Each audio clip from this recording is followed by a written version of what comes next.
the Growth Perspective Podcast. I'm your host, King, and joined by my co-host, Dr. Kristen Eccleston. How you doing today, Kristen? I'm doing very well. How are you, King? I'm doing excellent. Wonderful. I'm excited about our topic today, and why don't you lead us into our topic, please? Absolutely. I'm excited about this topic too. It was a topic that really you had inspired the last time we had talked, and I started to really put a lot more thought into it. And it's this idea of having core values versus a fixed mindset.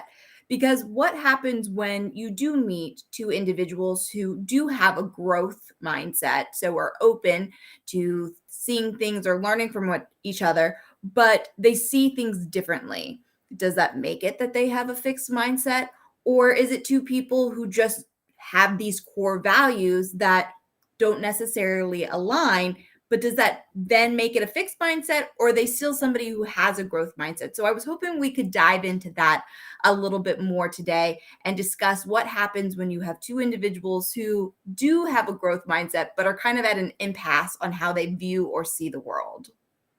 Absolutely. I think that's a perfect topic, and you're absolutely right, because I still have a lot more questions about that as well. And not that I want to add this to that list of questions, would be, is it possible to have a fixed mindset about a growth mindset? Oh, that's a really good question too. I like that. So we're gonna have to dive into that. So before we dive into it, tell me though, King, when you say, do you think it's possible to have a fixed mindset about a growth mindset? What are you saying? What have you run into with people that you feel like, do you think that it's somebody who thinks they have a growth mindset, but in reality they don't? Or is it somebody who you think it depends on the topic where they're willing to be open? Well, I was actually speaking more personally from my perspective. Like, I have a growth mindset, and it's a deal breaker if someone doesn't have a growth mindset. Okay. So, fixed mindset about that. Like, in other words, if you don't have a growth mindset, I'm not willing to build or grow with you in that context. I don't believe we can fix in that kind of mindset. So, I wonder if I'm using the right terminology, or if that's possible to have that fixed mindset about a growth mindset. That's what I. Okay. So I like that question. And again, a lot of this is kind of my personal view or my personal take on it, but I think that comes down to what I'm calling a core value. This is something that's meaningful to you. So it's not so much as a fixed mindset, because I feel like you do have a growth mindset. Everything we've ever talked about, especially with this show, right?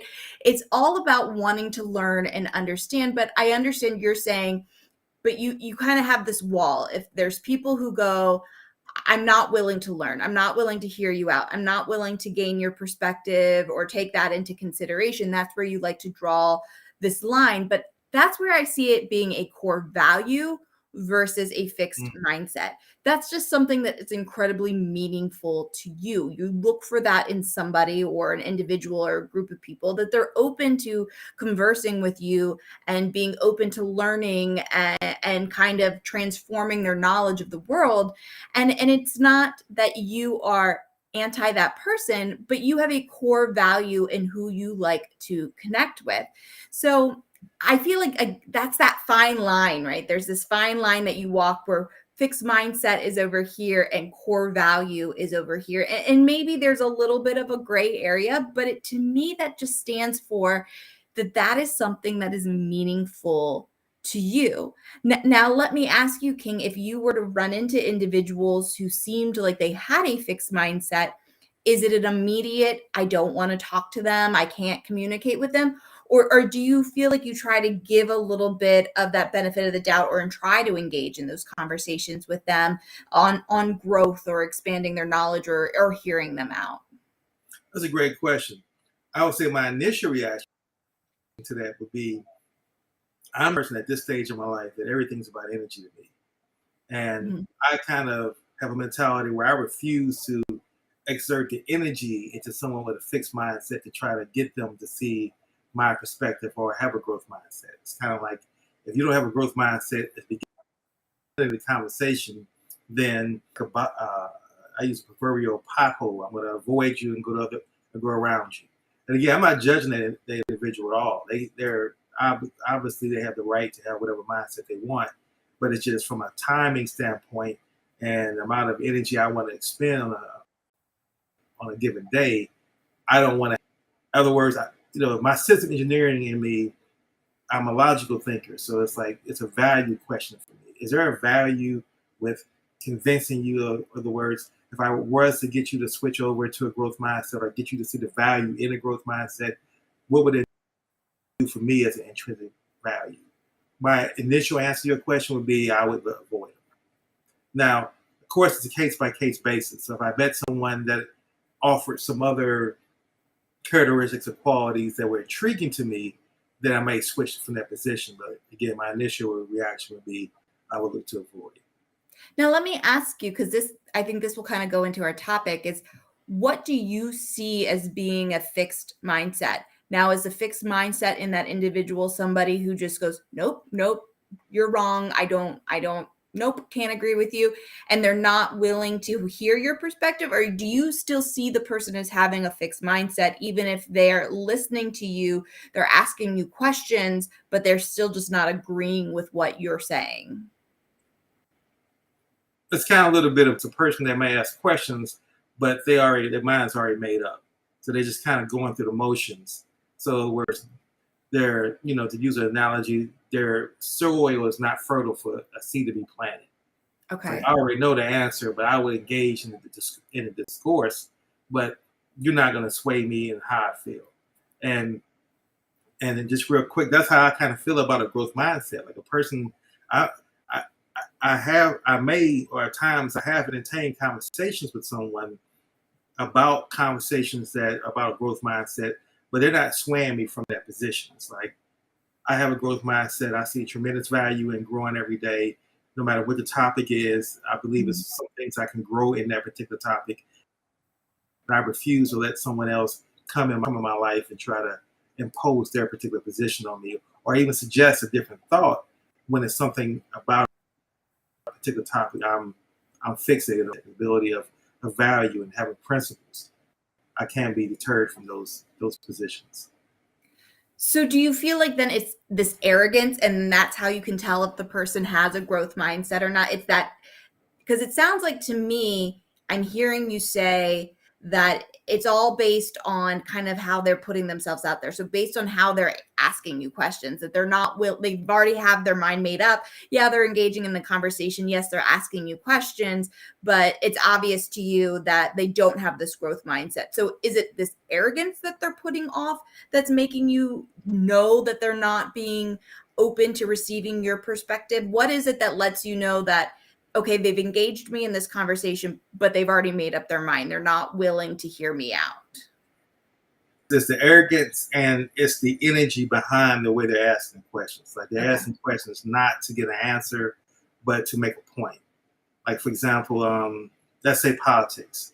Mm-hmm. Person may say, well, you really believe that Democrats can really change this? And I'm just saying, not whether I'm a Republican or Democrat, but just the way they phrase that question is not a question of in curiosity.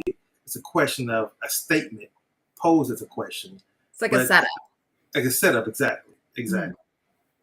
Okay, so then with that point, then yes, I completely agree with you that that's somebody who it's almost like they're coming off with this arrogance of having this growth mindset, but they're really fixed. They're not really asking questions to try to learn or have a deeper understanding. So I'm very aligned with you on that.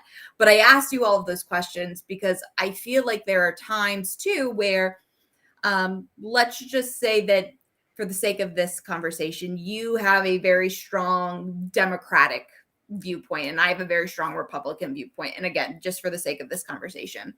And we are talking about whatever specific topic we want to put out there. I think it's okay to still feel like I have a growth mindset and you have a growth mindset, and we are asking genuine questions of one another. We are really trying to get to the root of why you feel a certain way on that political topic and why I feel a certain way on that political topic. And at the end of our conversation, you may not have changed at all how you feel about the topic that we are conversing on. And I may not have changed at all, but I feel like as long as you and I were open for that opportunity was existed. You were willing to hear me out. I'm willing to hear you out. We're asking each other questions for that chance, for that transformation to occur. I still feel like there's a growth mindset between those two individuals or between us. We really were open, we were honest, we were asking questions, we were engaged, and they were genuine. They weren't that arrogance of I'm trying to make statements. They were truly open to one another.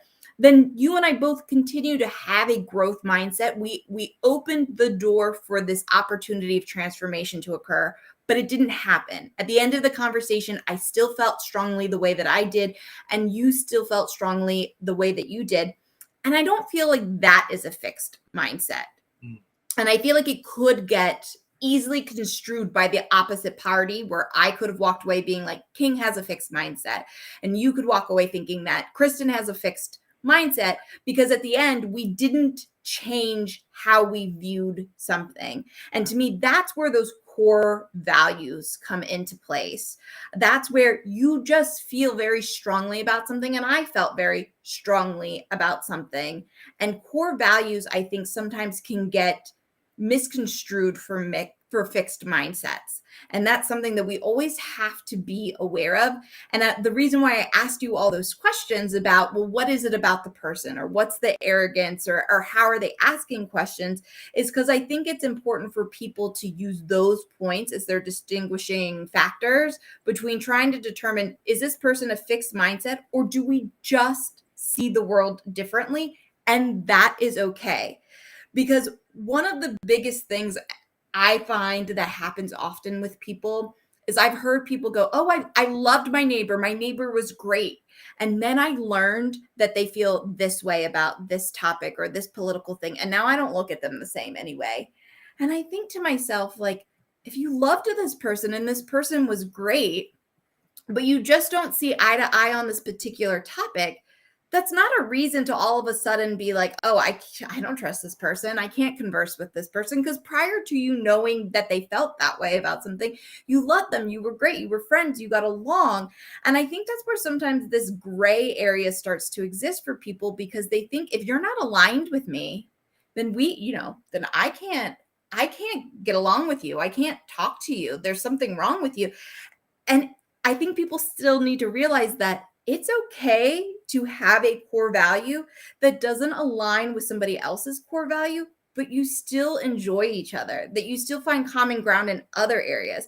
Maybe your core values are fixed in these areas, but maybe you can learn or you can grow up here in these other areas, and you need to be open to these conversations. And I know I've gone on this long tangent, but I think that it's really important to talk about these things, because there's this really fine line between a core value and a fixed mindset, and also understanding these fixed mindsets are not necessarily always fixed if your core values do not align. I hope that made sense. I know I took us around the block a couple of times there, King. No, it made sense. It made sense. And it brought me back to, again, I'm always going to be referencing dogs, mainly because I'm a new dog owner, and I'm studying a lot of dog psychology, understanding how to be a better owner of a dog. And one of the guys I study, Caesar Milan, dog whisperer. Mm-hmm. I really love his wisdom around this, because and I believe it's applicable to humans as well. He says basically, when you meet a person, it's one of four ways a person is going to respond. Either it's fight, flight, avoidance, or submitting. And submitting is when you say you have an open mind. In other words, I'm open to the discussion. I'm open to finding out where we can go with it, right? And that's all I really look for from an individual. As you said, we don't necessarily change each other's minds. And that may be because I wasn't the person to change your mind on a particular topic, right? But someone else may come with a different perspective or a different way to look at it. And then you may say, okay, based on the way they explained it, that makes sense. But the way you were explaining it, because I might have a bias to it, I might have emotions to it, and I bring a certain energy where it's not something they resonate with. And so when the way you explained everything, it made sense within that context.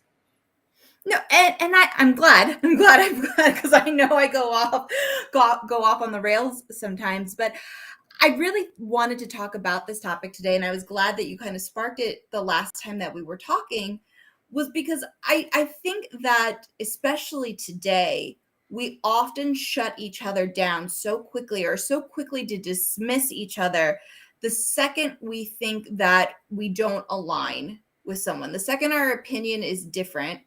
But I don't think it's just this concept of this person has a growth mindset and this person has a fixed mindset. Sometimes I do think that it can be two individuals who both have a growth mindset. They just have different opinions or different views. And that's where this idea or this concept of personal biases come in. And I think oftentimes people hear the word personal biases and they think it's a negative, automatically assumed to be a negative. And it's not. Every single person in this world has personal biases. From the moment you were born, you have had life experiences that have shaped how you view and how you see the world. What your upbringing has looked like, every interaction that you've had with an individual has made you feel a certain way and has made your brain work a certain way. If you were having nothing but negative interactions with, maybe you had a teacher who was a blonde-haired teacher and was just the meanest person in the entire world and it just brought you down all the time, then you would probably look at somebody like me and think she's a horrible person. And it doesn't mean that I am, but that was just the experiences that you had.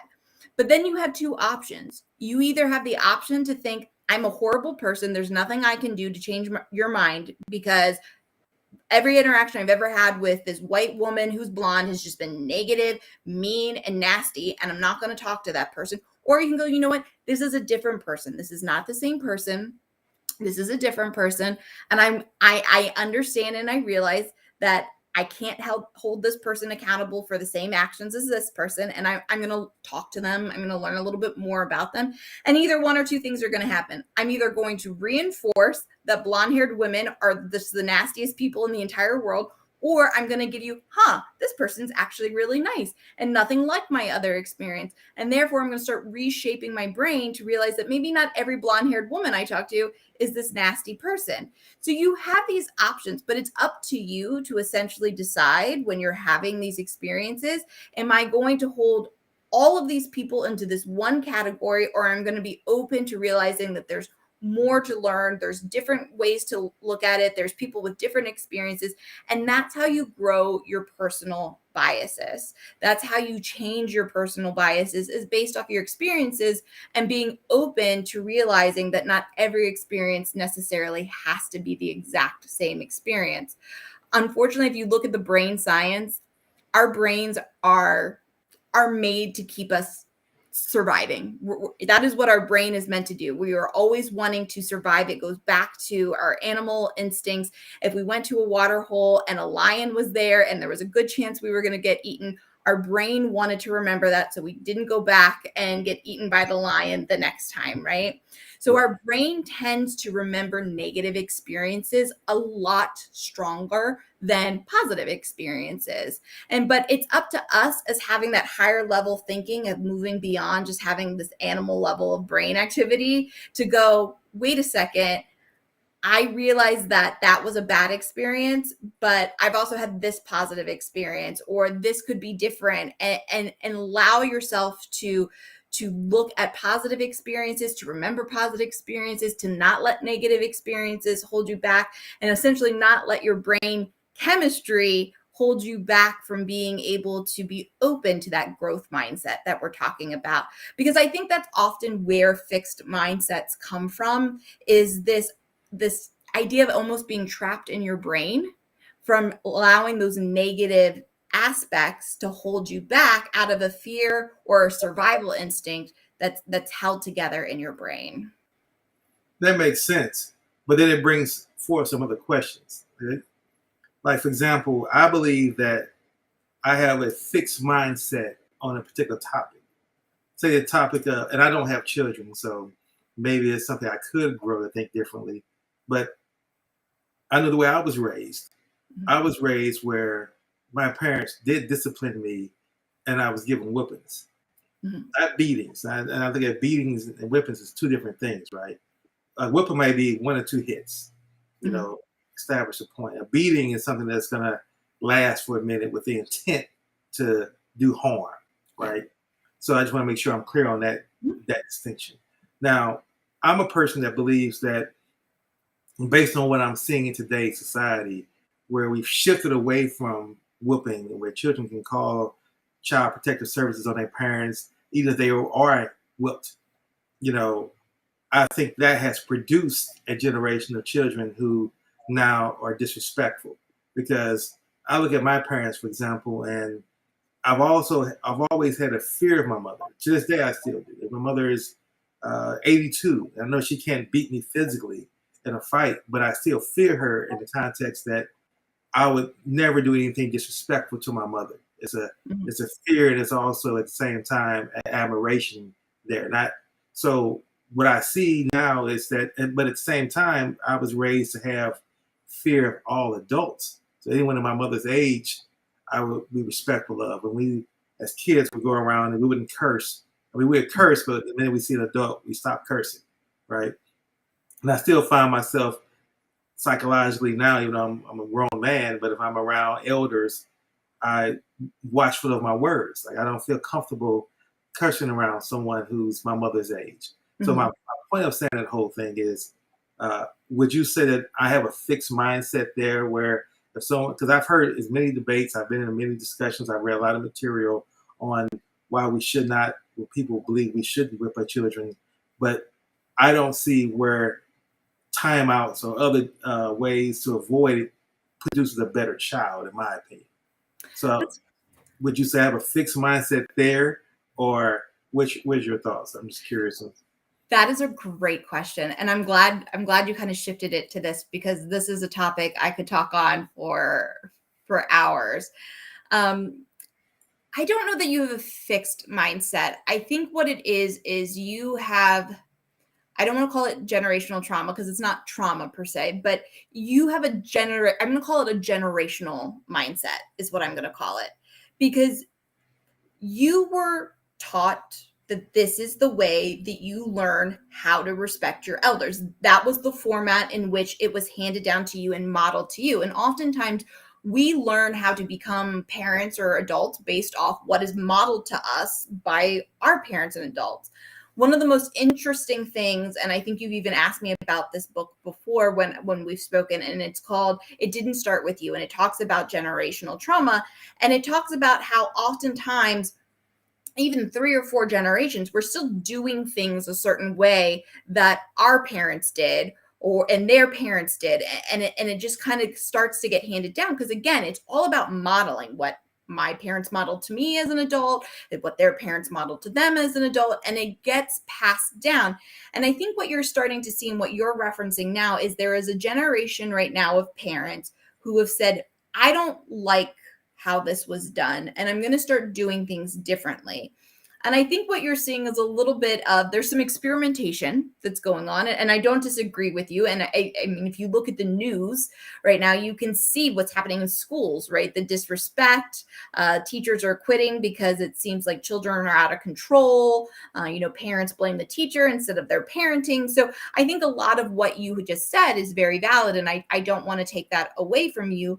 But I think that there is still a way to do a different type of parenting where you are still putting in your children a level of respect for adults, the boundaries that need to be in place. And it doesn't necessarily have to involve a whooping, like you said, right? It doesn't have to involve, a spanking or anything like that. There are still things that can be done, and they're called positive and negative consequences, right? A whooping, I would say, is a negative type of consequence, but there can still be things that are positive consequences. And when I say positive, it's still a consequence, but it's like that natural consequence that you're going to get. You're not going to eat your dinner. Cool. And I guess you're going to be hungry tonight and you're going to feel that later because I'm not a short order cook and I'm not going to sit here and make 20 different meals. You were offered a meal. You can eat this meal. Nobody is starving you. You will be hungry later because you didn't eat dinner. You are going to be disrespectful to me and you're not going to talk to me the way that you should be talking to me. Well, that stuffy that you love, that's your favorite stuffed animal, guess that's going to be mine for the next couple of days till you show me that you can respect me. So I feel like there are ways that parents can put boundaries in place, but I think one of the biggest things that is happening that I think you're seeing maybe indirectly is boundaries are the biggest thing that are happening right now. There's like this generation that is playing with taking that fear-based consequence away and are trying to shift to a more what's being called, I would say, gentle parenting. I don't know if you've heard of that concept or not. And I think that some people do the gentle parenting very well, but some people do not do the gentle parenting very well. So I don't want to put gentle parenting in this category that says, oh, it's horrible, because I think some people actually do it very, very well. But there are people who just go, oh, ha, ha, ha, my child did this, or ha, ha, ha, and they don't have those boundaries. And what they don't realize is that children crave boundaries. Like, you feel psychologically much more safe and secure when you have boundaries. Now, children test boundaries. We all know children test boundaries. That's part of being a child, is testing boundaries. But those boundaries need to be in place. And when the children test them, they need to know that they are there and that they exist. So I don't think that the way your parents parented you is wrong. I think that was a generational thing that has been handed down. But I think there are parents now who go, I think there's a different way. I don't think that I necessarily have to put my hands on my child, to get that respect, to demand that respect. But I think there are some parents who don't put those boundaries in place. And obviously the things that are more squeaky wheel get the oil, right? So you get to see the parenting that is not being done appropriately more than you see the parenting that is being done appropriately, because those are the kids that are out of control and causing issues, right? And I think we have more of it happening than it's happened in the past. But I do think that there is a way to do positive consequences for children that doesn't necessarily involve having to, get the belt out or having to spank or anything along those lines. And it almost comes down to what I call psychological warfare more. It's more of having those positive consequences. I'm going to take away your favorite thing. You're going to have a natural consequence for what this is. You are not going to have that activity that you wanted. You are going to lose screen time. But I think there's a lot of parents who don't put those consequences into play. Maybe they're overwhelmed and it's just easier to say, just fine, go do whatever you want. Maybe they didn't have great modeling. I feel like there's so many factors that could be at play. But to go back to your initial question, I don't think that you have a fixed mindset. I think it's that you just had a environment that was modeled for you, and you feel like that's a core value for you. You like that you respect your elders. You value that. You probably like seeing other youth who open the door or respectful or use yes, sir, yes, ma'am type of things. That had become a core value for you. So for you then as a parent, that would be something important for you to feel like you instill in your child. But where you could have a growth mindset is having this conversation with me and hearing me out further than what I went into about what do boundaries look like? What do positive consequences look like? To me, that would show me that you have a growth mindset and hearing a different perspective. To me, a fixed mindset would be, nope, I can only parent my kid if there's whoopings involved and they have this type of respect and it looks like this, and that's the only way it should be done and will be done. Then that's, to me, when it becomes a fixed mindset. And so with that being said, do you see that having a fixed mindset in any regard can be, or say just flat out, is detrimental? Like, it's, if you have a fixed mindset, then you cannot have, I mean, I know there's not any other association to make with it, but just overall, if a person has a fixed mindset, they're going to be, life is going to just be more of a challenge, more less positiveness in their life as a result of having this fixed mindset. I think it is, because what I'm hearing, and I'm going to use the example we're talking about to answer your question. What I'm hearing you say is, my core value is children who respect their elders, who I'm using fear kind of like God-fearing, but not fear like, "Oh my God, I'm scared of my parent," but fear like as a high level of respect is how I'm using the word fear. Like, I Yeah. high level respect for my parents. I know not to step out of line when it comes to my parents. I know that I respect my parents. I know that I respect my elders. I know that there's a level of wisdom that comes with being an adult versus being somebody who is younger because of their life experience. To me, what I'm hearing you say is those are all core values to you, that is important to you. What I'm hearing you say is that when you see children who get mouthy to their parents or maybe use bad language in front of adults, that's something that upset maybe is not the right word, but you don't like it because that goes against a core value.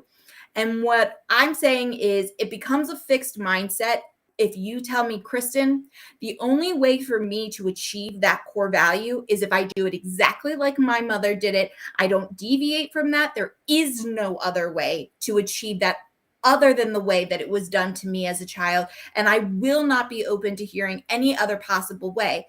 But where I think you can have a growth mindset, if I go, King, I hear what your core values are. And I think we can get to the exact same place of a child being respectful, a child being respectful to their elders, not using bad language, but we can do it this way that doesn't involve having to use whoopings or threaten or harsh punishments. We can do the same thing that will achieve you in getting the core values that are meaningful to you and what a child should be able to do, but we can do it this way. To me, that separates that fixed mindset to a growth mindset. I'm still giving you ideas and concepts to get you to that core value, but I'm saying, can we try it this way? Can we go about doing it this way? And if anything, I actually think that there was a great example that you brought up, bringing this up, because I think that's what gets down to that difference in fixed mindset, growth mindset when you have a core value. It's you can feel a certain way about something and feel strongly about it, but are you willing to hear somebody say to you, I think there's other ways to achieve getting to your core value? Or are you saying there is no other way to achieve getting to my core value? That's a great point. And the way you explained it, obviously, a person where I think I would be open to hearing your perspective. But that brings another question would be, is that because of your training? Like you're able to navigate around that fixed mindset and bring those up perspectives around my core values. And that definitely shows your training with that. But the average person, I don't know, will they be as eloquent and articulate enough to explain the difference between a core value and a fixed mindset, and then at the same time have the patience to be able to weave that in, right? So that'd be my next question, because not everyone is going to have that kind of training and then understand it. So you dealing with two people who, even though they may have core values, but they're not clear on what their fixed mindset is compared to their core values. That makes sense. No, what you're saying actually makes a lot of sense, and my poor husband, I'm gonna throw him under the bus here a little bit because he and I have actually had this argument before, and I think to answer your question directly, yes, I do think that it helps, especially specifically on the topic that we're talking about. Obviously, I have a background of being a special education teacher for almost 20 years. I have studied mind, brain, and teaching, the process of how the brain works and learns and develops. I've studied child and human development. So, am I a little bit have some training that maybe not everybody has as far as the mind goes, as far as child development? Yes. So, does that make me probably a little biased in seeing different things or have a knowledge base on certain things? Absolutely, it does. And that has been the argument my husband and I have gotten into. We were both raised very differently. How his parents raised him and how my parents raised me were different. Still loving, wonderful households, and I think hopefully produced two wonderful people, but they were different. So we started to see more arguments amongst ourselves as we were raising children together because how his parents approached things, so how he wanted to approach things, and how my parents approached things, so how I wanted to approach things, didn't always align with one another. And the biggest argument we would always get into is and this is going to make me sound like a horrible person, but I'm going to admit it. So everyone will be Team Brian for my husband here for a minute. I always would go, well, who here has studied child development the most here? And I don't think he ever appreciates when I say that to him, which I understand why he wouldn't. But I do try and explain to my husband those factors. So yes, my training does kind of, maybe this is my next book, King, about parenting here, but yes, it does bring into some factors that I have some knowledge base that other people wouldn't. But I think that's why we're having conversations like this, because I think that we're talking specifically about parenting and children, but you can apply this to a lot of different things, right? You could apply, I mean, pick any religious, political topic, any topic out there that you want. And again, there's always multiple ways to get to something. And you have a core value, which is a belief that you have, like, this is the way it should.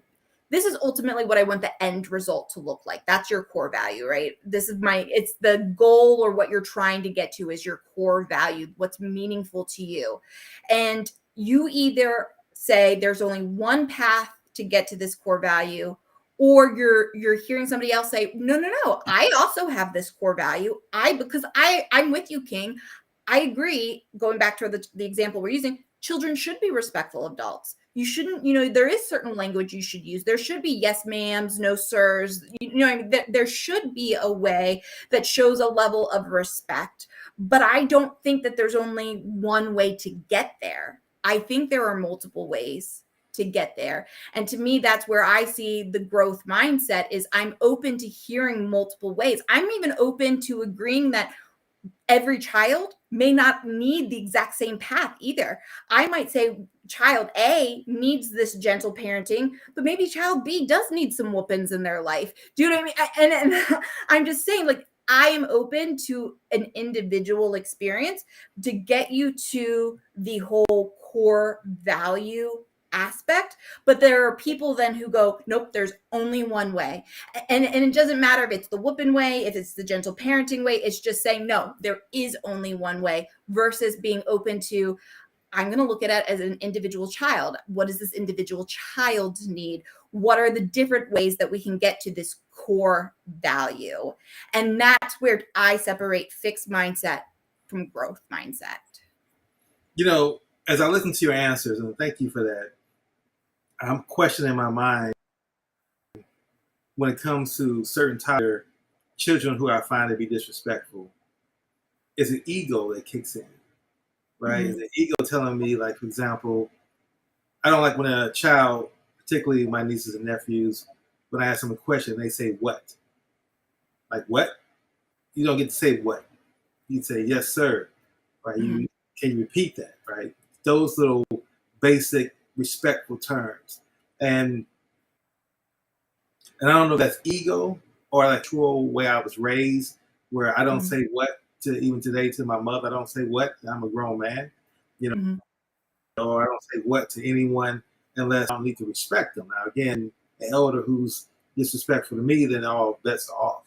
But I'm just saying that in general, my initial energy that I'm going to bring is going to be of respect, of politeness. Now, so my question now, with that being said, would be this, and then I want to bring it to another scenario, particularly close to home here in Baltimore City. Mm-hmm. And one of the biggest topics right now in Baltimore City is the squeegee kids. Again, squeegee kids. And you talk about boundaries. So now you have children who are walking through traffic. Well, again, it's a stoplight, but they're walking through cars, and they are trampling over the boundaries of individuals who are mostly everybody older than them, to try to squeegee their car, and they get disrespectful if a person doesn't pay. So now, with that being said, I look at that as those kids not being whipped enough and respecting their parents, because if you respected your parents, you would know the boundaries, right? You wouldn't do that. You would sit out there and be waiting until someone calls you over to their car, as opposed to just going over there and just starting on the windshield and then having a person have to tell you to stop.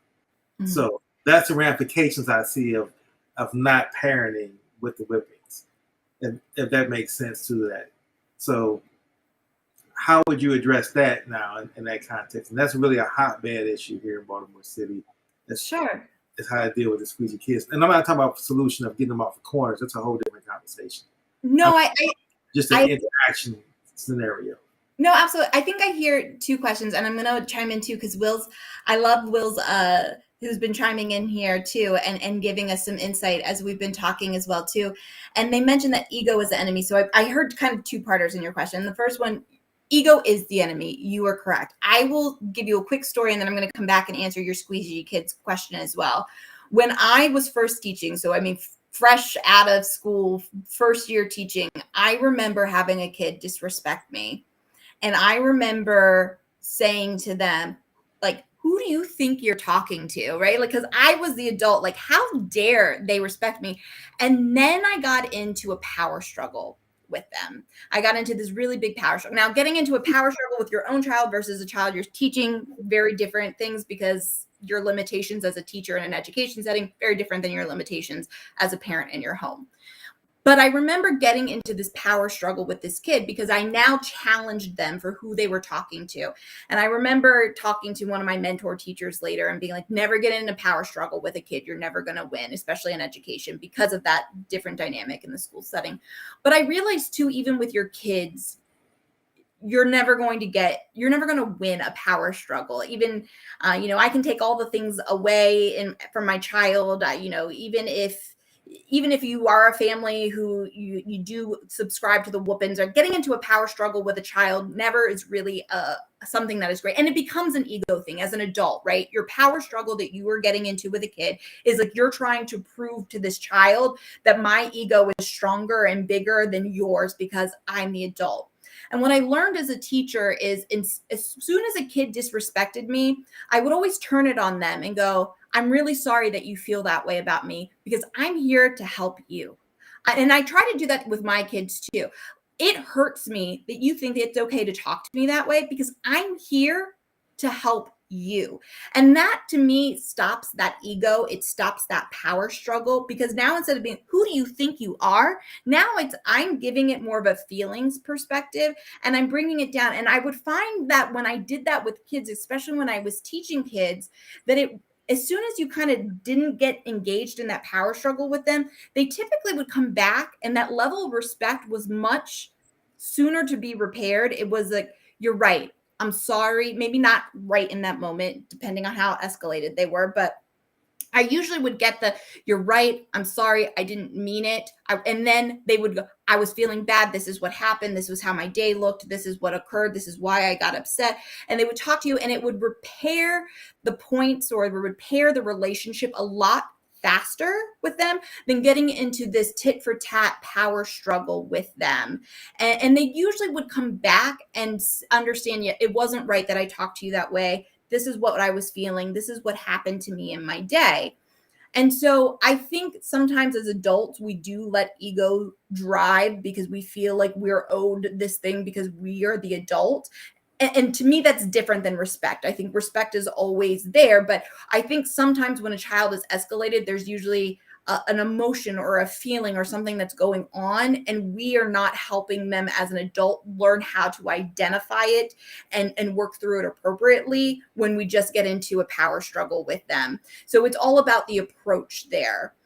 To go back to your squeegee kids aspect, I do think it has something to do with parenting, but that might be parenting that now I'm making a very broad generalization here, which might not be fair because I don't know everybody's individual circumstances. So I want to just put that as a disclaimer. I don't know the individual circumstances, and I do think that everybody has the right to be looked at as an individual for what's going on in their life.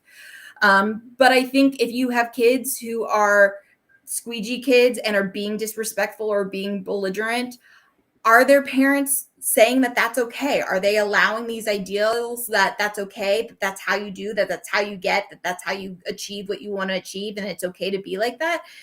Are those the messages that their parents are sending? Because then if that's the case, then those kids are a product of their environment, and their parents are essentially giving them this feeling that it's okay to act this way. And I feel like there's a level of validation as a child if you have a parent who is saying to you, like, it's okay if you act this way. Like, think about like your mother, right? If your mother had given you the messages as a child that you could go in and talk to your teacher nasty, and that is totally acceptable, you would probably find power in that feeling, because your parent who you respected, who is your parent, who is meaningful to you, has given you that permission. Then you feel like, I'm okay, I'm in the right, because my parent has told me that's okay to do that. So those kids might be getting those types of messages from their parents, that this is how you survive, this is how you get what you want. And so, not that I'm trying to remove any onus from the kids, but if those are the messages that they're getting from the adults that they feel like are their guiding factor, then that's probably why they feel like it's okay to act that way. And so that is when it's on the parents. What messages are you giving your children? What boundaries are you putting in place for your children? And not that I'm trying to totally take any onus off the kids, but if that's how you're learning how to interact and be an adult, how are you supposed to know that that's not an okay way to act if the adults in your life are essentially giving you permission to act that way? Yeah, I'm going to share a comment here that Willis is throwing in. He says he believes sometimes parents feel guilty of disciplining their children. They have turned to the friendly approach, which has rooted subconscious confusion in the mind of a lot of children. I actually can give you an example that happened to me this weekend that aligns with that. I was in New York City with my daughter, and she was acting up at dinner, and I was really upset with her. And I was with my mother too. My mother had joined us. It was like a little girls trip for the weekend. And I told my daughter, I will haul you out in front of everybody in this restaurant, and I will embarrass you, and I do not care who sees it and how you feel about it, because the way that you are acting right now is not acceptable. So get it together. And I mean, I said it nasty, and I would have hauled her out in front of everybody in that restaurant and not thought twice about it. But that didn't mean I didn't feel horrible about it, because when I saw the tears rolling down her eyes once she started eating her spaghetti and was doing what she was supposed to be doing, I felt horrible. I don't want to make my child feel bad about themselves. Like, that is not my goal as a parent, to make my child feel bad. And so I still have those feelings as a parent that, man, that really sucked. I feel sad that I hurt my child's feelings. But I wouldn't have changed how I did or what I said, because my child needed to know that how she was acting in public was not okay. And that boundary, she touched the boundary line, and guess what? The electricity was on today and you got stung, right? Like, so she knew the boundary was there. But so what you'd have to do later, and what I did with her later when she was then available to receive, is I talked about the incident with her again. It's not like I just let that moment live there and moved on with my life. I brought it back up and I explained to her, like, this is why I felt this way. And I gave her an opportunity to tell me how she felt. And I acknowledged and I validated her feelings, but I continued to say, although you felt this way, this is how it should have been handled then. This is how you should have communicated with me. So I used it as a teaching moment. And I think Wills is right. A lot of parents let that feeling of feeling bad kind of rule over them, and then they don't take a stand or they don't set the boundaries because they feel bad. And he's right. That is happening often. And I think that's why you see a lot of kids who are out of control. But I think if I had any advice to give to parents, is it's okay to feel bad. You're going to feel bad. Nobody's looking to hurt their child's feelings, but it's the difference between knowing that I'm setting a boundary that is ultimately going to serve my child better in the long run. And I'm going to come back. I'm going to validate those feelings of my child. I'm going to talk through it as a learning experience for my child. Yes, I feel bad. It's not my intent to hurt my child. But in the long run, I did what was best for my child by allowing them to know that that was the boundary line and they touched it. You know, one other thing I want to do is before we get near the top of the hour, and I want to give you an opportunity to kind of, how do you determine if, or how should a person determine if they are battling between their core values or a fixed mindset? What are some of the ways they can, would you recommend they can recognize that behavior and make a pivot? I think it ultimately comes down to, are you willing to hear somebody else's perspective? Are you willing? Yes, you are okay to feel like this is how I feel. This is what I want. This is what I expect to see. But are you ultimately saying to yourself that the way to get there is only this way? There's only one way to get there. I'm not open to hearing anybody else's other way because I don't agree with them. It can possibly be true. Or are you willing to say, this is my core value. This is how I feel. But okay, you've had success getting that's your core value too. Okay, well, how else did you get there? What did you try? What would it look like for you? And hearing somebody out and going, okay, all right, well, I hadn't thought of it that way, and you still had the same results. Okay, to me, that's the difference. Now, at the end of the conversation, you might say, well, that's not going to work for me for whatever reason. I like what you said. I'm going to take it into account. Maybe I'll try it out. But, ultimately, I'm going to still maybe incorporate a little bit of my way and maybe a little bit of your way. To me, that's that growth where you're willing to say, okay, there's other ways to get to that core value. There's other ways to get to that end goal other than just my one way that I thought previously existed. And again, I'm not beating up on anybody. You don't know what you don't know, right? So maybe you thought there was only one path to get there, right? Kind of like driving, right? We have a destination, but there's multiple roads that we can take to get to that destination. Now, if you only feel like there is one way to get there, maybe you're going to get stuck in traffic sometimes. If you're not willing to take the detour, you might get stuck in traffic.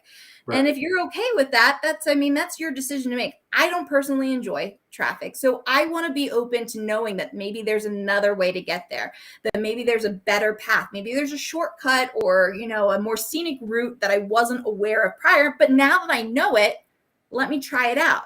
If it doesn't work, or if it doesn't feel right, or maybe there's a lot of cops on that road and I'm getting nothing but tickets, I can always go back to what was tried and true and what worked for me. But I was at least open to trying it out and seeing what came of it. I'm now aware of it now and I'm open to it. I have that path in the back of my mind if I need it in the future, and I'm open to it.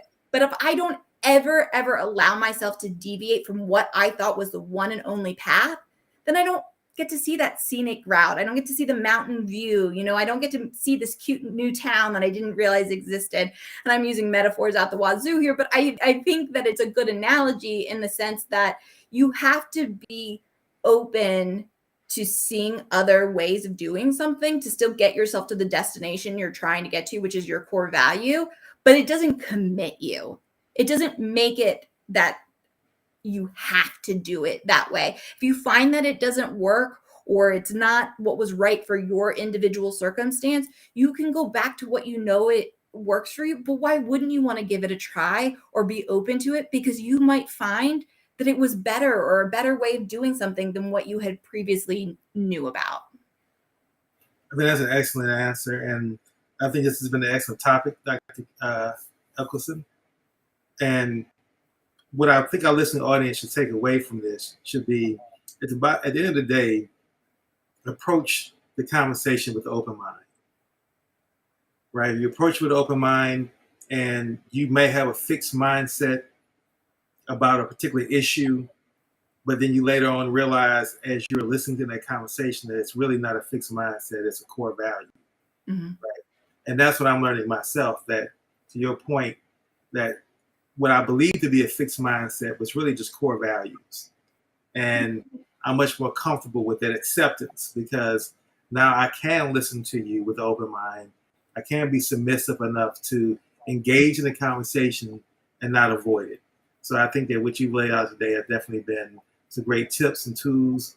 I'm still fixed mindset on, I think every kid needs to be whooped, at least just on the strength of when they're first born, to get them established what a whooping is, and then maybe not whoop them anymore, but at least they should know what that is. I'm kidding to a certain extent. But but I want to thank everyone for listening to the Growth Perspective again, Dr. Eccleston. I definitely appreciate your time, your energy, and your wonderful insight.